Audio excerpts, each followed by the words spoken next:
Hi, this is Miss Jeffords.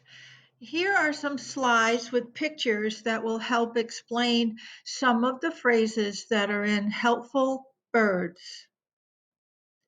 Seeds grow plants. Here is a picture of a bird with a seed in its mouth. Sometimes birds drop these seeds into the soil or the dirt, and then from the seed, plants grow. And the last picture shows plants that have grown from seeds that birds have dropped in the dirt, in the soil. This shows an example of a food chain. A food chain shows what is eaten by what?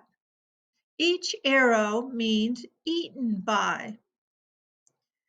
A leaf is eaten by a caterpillar. A caterpillar is eaten by a bird. A bird is eaten by a cat.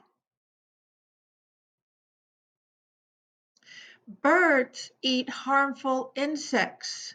Sometimes insects will harm plants. They eat the leaves and make holes in the leaves. So the birds can be helpful by eating these insects like a grasshopper or beetle that can do harm to plants. Birds also give us food to eat. Sometimes we have eggs for breakfast. We also use eggs when we cook. Like the middle picture shows making a cake, and we add eggs to the ingredients. We also use birds for meat, and the last picture shows a turkey. Sometimes we have turkey or chicken for our meal